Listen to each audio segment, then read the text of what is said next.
Cuando nosotros estamos haciendo investigación lingüística, nosotros vimos en las diapositivas anteriores que se podían hacer árboles por cómo es la estructura sintáctica, morfosintáctica, semántica, inclusive cómo se podría organizar espacialmente la información. Pero si nos vamos un poquitico más allá, es interesante o es difícil o es como que podemos hallar más información de encontrar vinculaciones dentro de la misma estructura semántica. Una de estas es la teoría glosemática de Hemsler. Es que nosotros pensemos o estructuremos nuevamente la relación entre lo que vimos al principio de Saussure, esa relación entre la expresión y el contenido. ¿Se acuerdan? Entonces, nosotros teníamos primero un modelo muy simple entre el significante y el significado. Él desarrolla mucho más digamos, como estas aproximaciones a la expresión y el contenido, y comienza a diferenciar un modelo estructural, que es esa sintaxis, esa morfosintaxis que hemos visto en esos árboles, de cómo se estructuran las palabras en los diferentes idiomas, y desplazarnos hacia un modelo más cognitivo.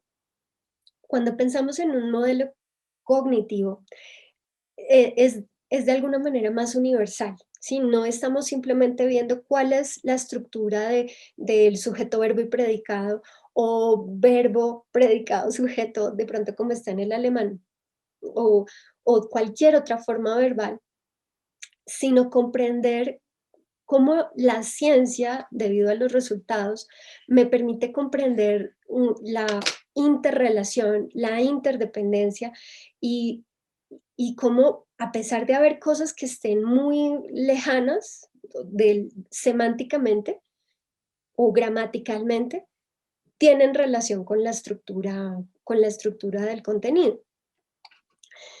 Entonces, bueno, Hemsler, él propone diferentes semióticas, ¿sí? Semióticas externas, internas, metasemióticas. Y sobre estas distinciones de la semiótica, él propone unas relaciones, estas relaciones entre la forma como tal, digamos como lo que se cohesiona dentro de la frase, lo que está al interior de una manera más estética, por decirlo. También la forma material del lenguaje, de la estructura del lenguaje, y otra más que habla sobre los hábitos de una comunidad lingüística. Entonces, si pensamos la forma como pura, la forma, o como forma pura, estamos entendiendo es el esquema. Cuando nos referimos al esquema por ejemplo, la estructura de un poema, ¿sí? Mientras que hablamos de la forma material, nos referimos más a la norma interna dentro de esa estructura. ¿Cuál es el deber ser de las frases? Mientras que cuando hablamos de los conjuntos de una comunidad lingüística, nos estamos refiriendo al uso. Estas tres, como esquema, como norma y como uso, nos permiten articular o vincular o establecer relaciones diferentes a no solamente como la forma pura o como forma material en las normas de una estructura lingüística, el español, el inglés, el francés, el shona, el chibcha, bueno, y otras formas como el wayunaki, sino también él por primera vez comienza a hablar sobre el uso, y esto nos lleva finalmente a la pragmática. Entonces, él entiende todas estas diferentes formas de reunir, de clasificar, de vincular el uso del lenguaje como un sistema. Y es las primeras veces, y además que es algo que estaba ocurriendo en ese momento histórico del desarrollo de la teoría del lenguaje y también de las teorías para los ingenieros de sistemas o inclusive la sistémica dentro de la psicología, era una como algo que estaba en boga, pero que estaba como en pleno desarrollo, como que se estaba comenzando a hablar de los sistemas. Y sobre todo, esas teorías de sistemas, estas deducciones que se estaban haciendo en este momento, Hemslev, Lodman, por otro lado, Bateson en psicología y todos los que hablan de ingeniería de sistemas, comienzan a estructurar no solamente, bueno, comienzan a pensar no solamente la estructura del lenguaje, o sea, de los lenguajes de programación, de los lenguajes de comunicación, sino también cómo estos llevan a un proceso, o sea, cómo hay unas entradas y salidas de información.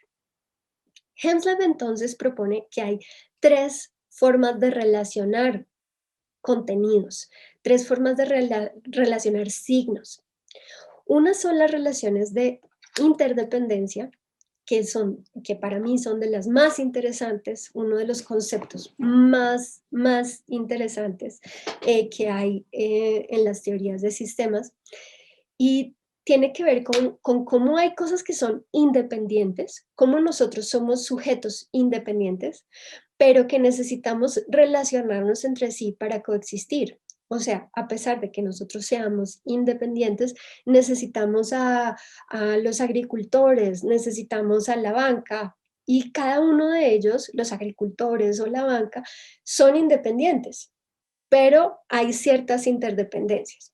Entonces, en el caso de lo que estaba proponiendo por primera vez Hemslev en estas relaciones de interdependencia, es cómo hay ciertos funtivos, cómo hay cosas que no se pueden separar, cómo hay cosas que, a pesar de ser independientes, necesitan estar juntas para que otra exista. Esta constante de los funtivos es una condición absolutamente necesaria para la presencia de ese funtivo en donde contrae esa función. Para ponerles un ejemplo, tengo el arco iris. Por un lado está la lluvia y por otro lado está el sol, son completamente independientes. Pero para que exista el arco iris necesito esa relación entre esas dos. Entonces, si se dan cuenta, es un proceso en donde me está demostrando que hay una relación entre dos cosas que son independientes.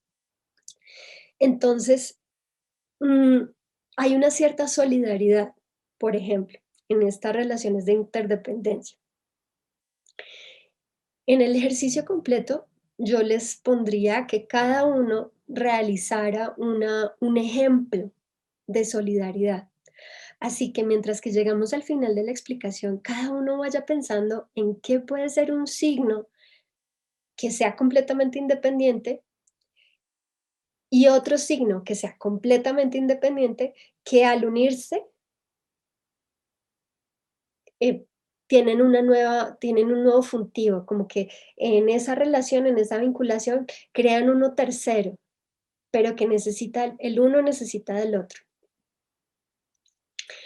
Muy bien, este es el de solidaridad. Muchos de los ejemplos tendrían que ver con, por ejemplo, parásitos, ¿sí? O sea, que el elefante puede vivir solo, los pajaritos pueden vivir solos, pero entre los dos tienen una relación de solidaridad en donde el pajarito le come los bichos al elefante, donde no puede llegar ni la trompa, ni la cola, ni las orejas para espantar a los mosquitos, por ejemplo. Entonces, ahí puede haber una relación de solidaridad. Esto sirve mucho, estas relaciones de interdependencia y solidaridad sirven mucho para comprender el uso que le damos sobre todo a las palabras. Otra relación de interdependencia que propone Hemslev es la relación de complementariedad. Y la hemos visto desde el principio con Ferdinand de Saussure al entender todo lo que son diadas o binomios, como bien o mal, arriba y abajo, izquierda, derecha, hombre, mujer, esposo, esposa, madre, hijo. Parte de muchos paradigmas tienen esta complementariedad, como que no podríamos entender el día sin la noche, o no podríamos entender el arriba sin el abajo. Muchas veces cuando ustedes están haciendo investigación social, investigación lingüística, investigación social en general, pero investigación en general realmente, partimos desde este paradigma de esta dualidad, ¿cierto? Siempre proponemos los latinoamericanos frente a los países en desarrollo frente a los países de primer mundo. Y así, siempre hay como una complementariedad. Y casi siempre partimos de estas dos relaciones de interdependencia, de la de solidaridad y la de complementariedad. Casi siempre comenzamos una investigación por esos binomios, entre lo que pensaba el uno frente a lo que pensaba el otro. Como que casi siempre comenzamos por esa división. Pero el mundo no es solamente blanco y negro, ni es izquierda y derecha. Hay un montón de otras matices. Así que Hemsler propone que hay otras relaciones, por ejemplo, las relaciones de determinación. Muchas personas piensan que, por ejemplo, por haber nacido en el barrio marginal de Bogotá, de Ciudad Bolívar, están determinados a ser pobres y no salir de de la marginalidad. A eso se refieren las relaciones de determinación. ¿Qué cosas están determinadas? Yo, como nací mujer, estoy determinada a vestirme como mujer. O al contrario, yo nací hombre, estoy determinado a ponerme pantalón, por ejemplo. Y entonces Hemsler comienza a ver que no solamente hay blanco y negro, azul y, perdón, blanco y negro, izquierdas y derechas, sino que hay otras variables.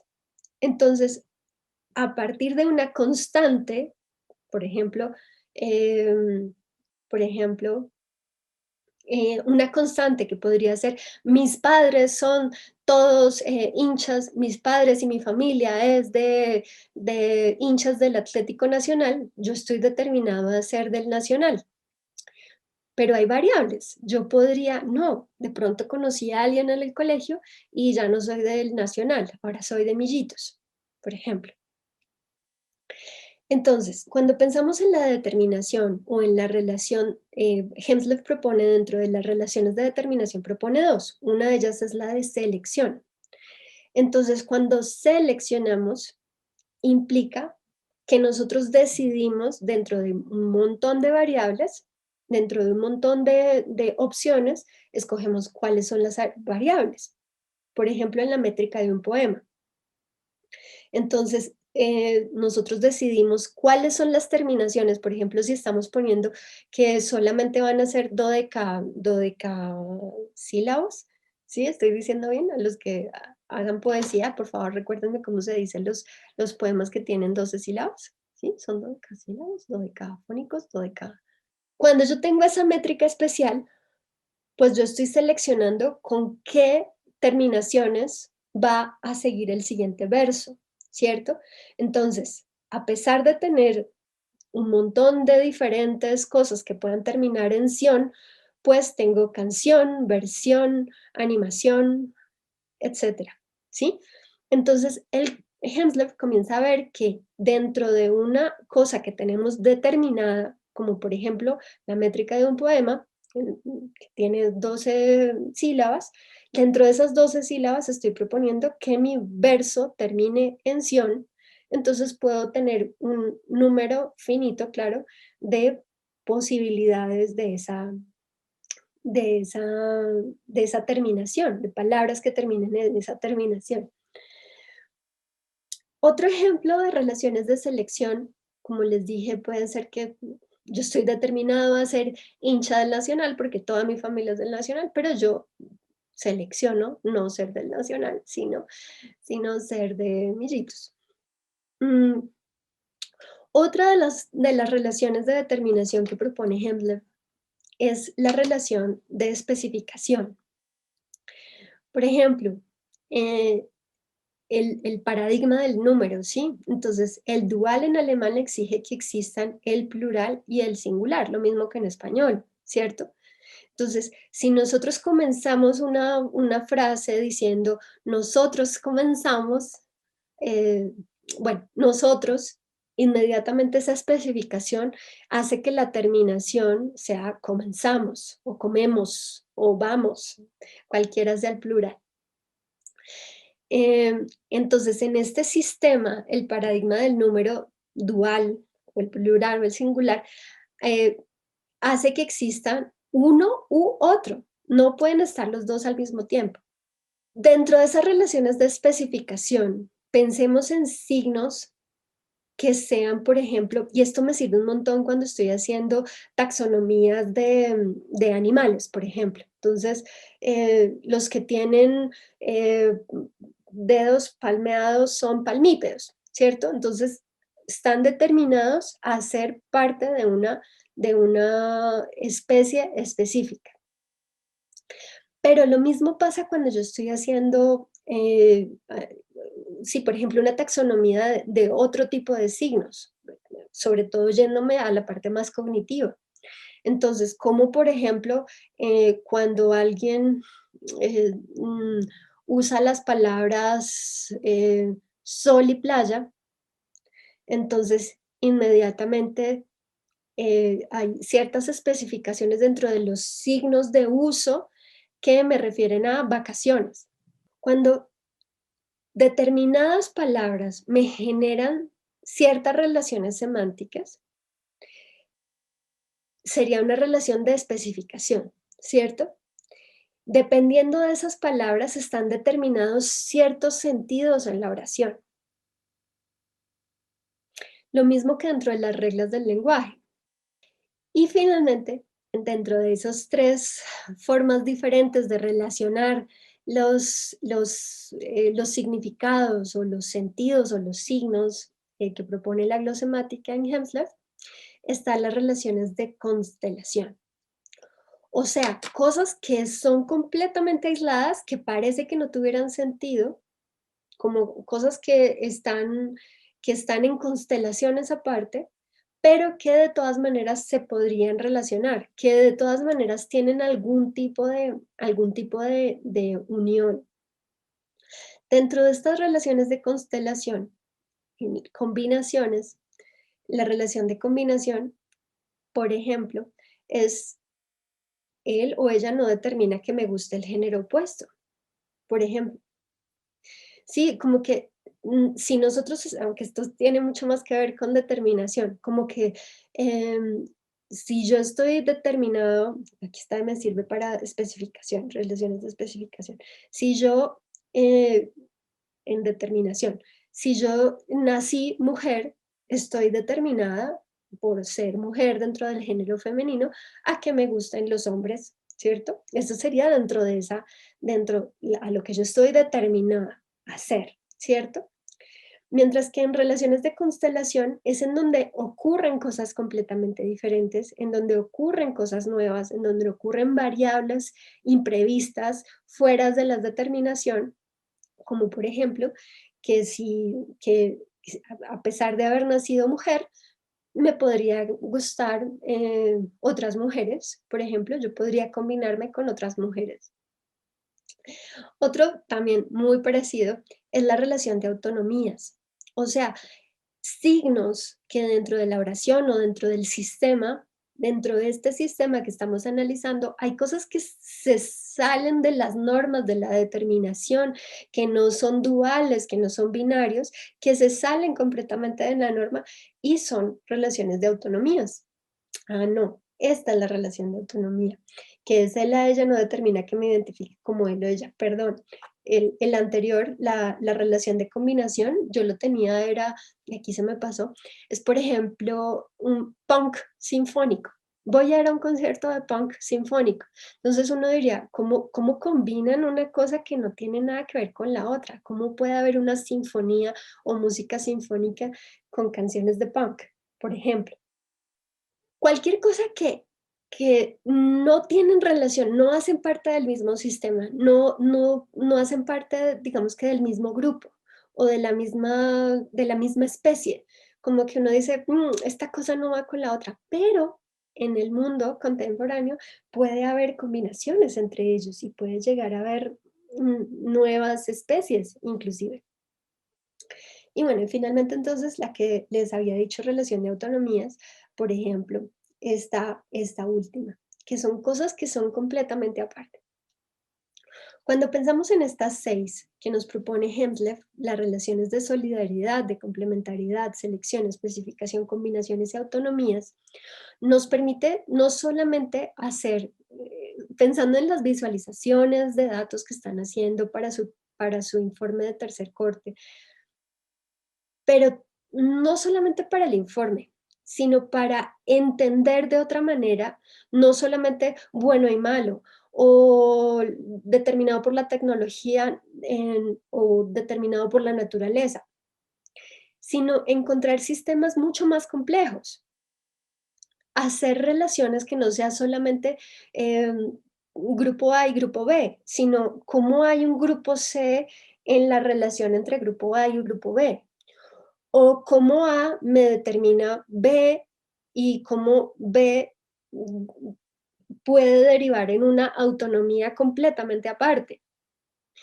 Lo importante aquí, y realmente en todo el pensamiento sistémico, y por decirlo de pronto de una manera mucho más general, dentro de todo el pensamiento inteligente, tiene que ver con encontrar relaciones. No solamente las separaciones o la clasificación, que es algo en lo que muchos nos quedamos cuando hacemos investigación, como que solamente decimos esto es A y esto es B, y ahí muchas veces se acaba la investigación. Es encontrar las relaciones y no solamente encontrar las relaciones, sino que sea, ya pensando en innovación social, cómo esas relaciones pueden ser productivas y pueden generar nuevos desarrollos, nuevas aplicaciones que sean productivas para la sociedad. Bueno, por favor, para cada uno de ustedes, llévese a sus casas estas relaciones de solidaridad y hagan ejemplos. Si quieren, pásenmelos por correo, por WhatsApp, por donde quieran y compartámoslas. Puede ser por el WhatsApp, eso sería muy productivo. A pesar que no tengamos clase, es interesante cuando uno conversa con sus compañeros, con sus amigos, esas otras relaciones, y esto se vuelve muy prolífico, muy productivo. Bueno, Henslev entonces, además de su glosemática y estas relaciones que son tan interesantes, él propone eh, estas diferencias que veníamos viendo de SOSIR, significado y significante. En Henslev tenemos la expresión y el contenido, y de pronto nos damos cuenta que la sustancia de la forma en sí mismo no puede ser divisible, como lo habíamos propuesto en algunas partes cuando vimos la semiótica o la lógica persiana, en donde es un componente entre el objeto, el representamen, lo que representa ese objeto, y finalmente el interpretante. Entonces, no es solamente la sustancia forma, no es, hay algo que está en relación entre los tres y tiene mucho que ver con el uso. Entonces, cuando pensamos en el signo, Henslev propone que reconocemos en el contenido lingüístico, en su proceso, en el uso, en la forma, en la belleza que puede tener esas relaciones, una forma específica, la forma del contenido, que es independientemente del sentido y mantiene una relación arbitraria con el mismo y que le da forma al sentido en una sustancia del contenido, propone Henslev en 1984. Cuando encontramos esas relaciones que pueden ser completamente salidas de lógica o arbitraria, sobre todo arbitraria en el caso en el cómo lo usa una comunidad lingüística. Muchas veces yo les digo, nos encontremos el martes. Bueno, pero si yo, digamos que en el uso más cotidiano en el español de Bogotá, se entiende. Pero si yo digo, encontrémonos el martes, bueno, no, encontrémonos, nos encontremos el martes, bueno, más bien otras formas. Nos veamos el martes.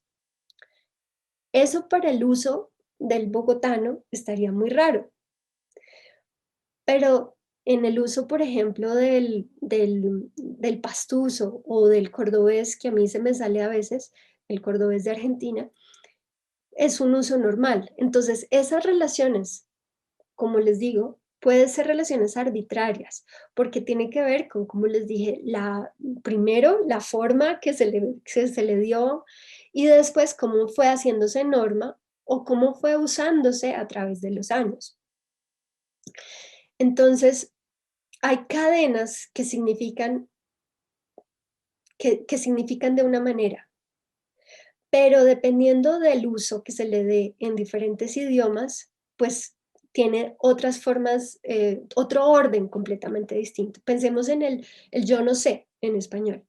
En danés sería "Jeg vet ikke", yo no lo sé, no sé eso, yo no lo sé. Y en el francés, "je ne sais pas", que sería yo no sé un paso, yo no sé un poquito. Entonces, insisto a partir de ejemplos, cómo esas formas específicas, por ejemplo, ese pa o ese ike del danés, tiene que ver esto o un poquito, que son arreglos, son florituras, son cosas bonitas que podemos encontrar en el francés que se vuelven norma a través del uso de las palabras. Mm, Así que mm, lo característico es que cada idioma fije sus límites dentro de infinitas posibilidades. Nosotros tenemos es que encontrar esas relaciones y comenzar a hacer nuestras teorías. Esto pensémoslo sobre todo en la grandiosa oportunidad que tenemos de revitalizar nuestras lenguas de los pueblos originarios, de las First Nations, de las primeras naciones. Si pensamos en nuestras primeras naciones, en el Wayanaki, en el Witoto, en nuestras lenguas indígenas, pues tenemos unas formas percibidas que tienen una riqueza de saberes profundamente ricos, riquísimos. Entonces, una lengua, para ser plenamente adecuada, debe estar dispuesta siempre a formar nuevos signos. Esto es algo que me parece genial, porque como ustedes ya saben, el lenguaje no es estático, no son las normas que hoy tenemos hoy en día, sino que siempre están a partir del uso, del desuso y de la incorporación de nuevos términos, pues está en constante evolución, es algo flexible.